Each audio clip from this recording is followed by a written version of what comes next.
I also think that when people came onto your show, particularly those who were in a slightly controversial position, because your show was a very pleasant and easy early evening watch, I think people sometimes underestimated you.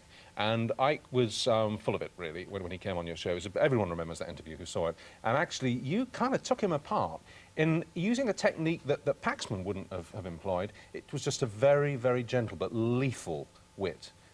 Which actually changed his life, as he reveals to you in the updated interview. So should we see both? So the interview back then, followed by his return onto your show. Tonight. So evil has been in control of the planet for 12,000 years? It has been the dominating force. Evil's not the right word, it is imbalance. But it has been increasingly in control every day. Was it a great shock for you to discover this at 38? Well,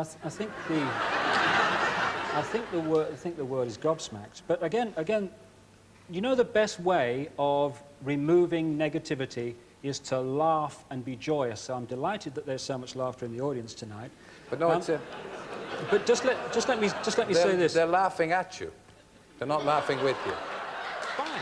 That interview at the time, it changed everything for you, didn't it? Well, it changed everything in the sense of I couldn't walk down any street in Britain without being laughed at by most of the people. We laugh at sheep because sheep just follow the one in front. Ah, stupid sheep. We humans have out-sheeped the sheep because at least the sheep need a sheepdog to keep them in line. Humans keep each other in line.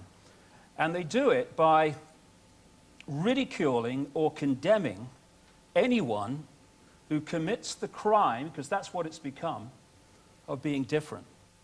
See, he's always got a sort of point there. I mean, it's true, we do ridicule people who we perceive as being different. He's certainly not remotely potty, he just has a very extreme universal view, doesn't he? Well, I could probably take issue with you in your original statement there, not remotely potty.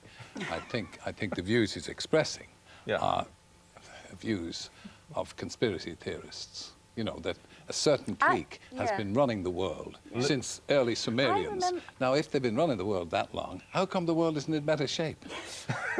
I remember that after you'd interviewed him, at some point, way back on This Morning we did, and I felt very uneasy about interviewing him because I kind of felt that maybe there was, maybe someone could accuse you of taking advantage of somebody who was clearly not quite as stable as a lot of people. Did you feel that? I agree with you. I was never really happy about my saying that, about their laughing at you. I thought that was a little bit sharp and perhaps, as you say, a little harsh on a person who was vulnerable. And now, if you look at the interview tonight, you'll find that he has taken on an entirely different stance. He's aggressive. He's like a fundamentalist Midwestern preacher. Really? And he finds a huge audience in the States because, you know, as I've often said, people who don't know what to believe will believe in anything. And the conspiracy theorists, of course, the people who believe in crop circles, who believe in the Bermuda Triangle, flying saucers, all the kind. People who perhaps are not happy, who feel frustrated, who feel that life has given them a rough deal. He gives them something to hang on to. They want to believe that, you know, there's some other power is manipulating them.